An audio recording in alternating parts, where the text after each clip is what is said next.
I tried to kill myself with a bottle of pills. And the fact of the matter is I trusted no one. And looking back, I guess how could I? From the time my parents left me, to the time another foster kid raped me, to the time I was bullied so bad, I genuinely could not fathom a world where I could trust anybody. So fast forward, here I am, 14 years old, and entering my umpteenth foster home.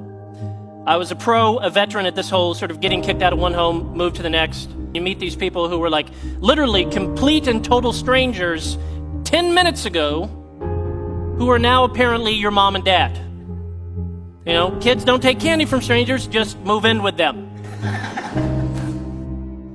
So I'm sitting in the van, in the driveway of this next home, and that's when I see Rodney. He's standing up there on the front porch, and immediately I notice this is a large fella. He's 6'5", he's 350 pounds, and as a 14-year-old boy, I couldn't help but notice when he's turned to the side like that, he's shaped like a lowercase b. It's amusing now, but in the moment it was tactical. Maybe that's how I could get kicked out of this home. Maybe I could get under his skin about his weight. So I move in with him. I'm being obnoxious, I'm being ungrateful, I'm being just downright rude and mean, I'm setting things on fire, and 3 years later, I can't shake this guy. Rodney won't kick me out. So I step up my game. I go to the local bank in town. I open up a checking account.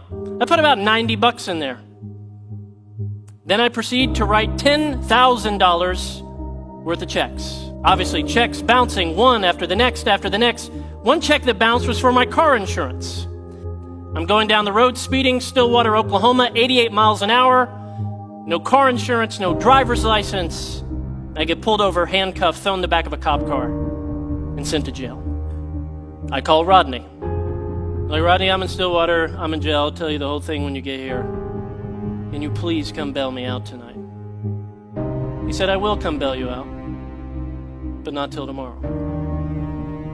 Rodney frustratingly believed sometimes one of the most loving things you could do for a kid was allow them to sit in either the success of their wonderful choice or the stupidity of their foolish choice.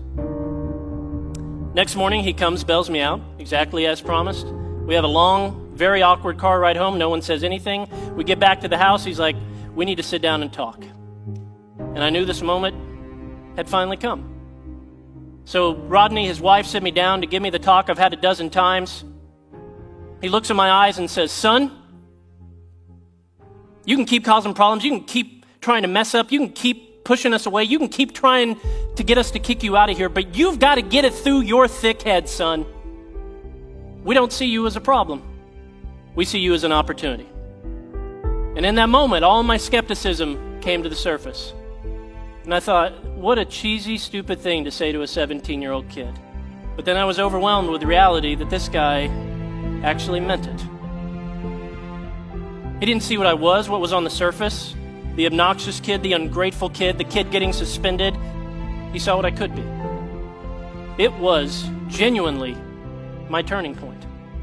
Statistically, I am supposed to be dead, in jail, or homeless. But because of one caring adult. I'm not a statistic. Every kid is one caring adult away from being a success story. Every child who winds up doing well has had at least one stable and committed relationship with a supportive adult. My friend and mentor, Reggie Joyner, taught me to think about it this way. In this jar are 936 marbles. Each one of these marbles represents a single week from the birth of a kid until that kid turns 18 years old. So, if you know a 9-year-old, you've only got 468 marbles, or weeks, however you want to look at it, remaining. You know a 16-year-old? You got 104 marbles remaining. Right here, we are looking at time. In fact, you're looking at all the time or all of the weeks you have left to influence this kid, or this kid before they turn 18 and begin making critical life decisions without your presence. The difference between a statistic and a success story is you.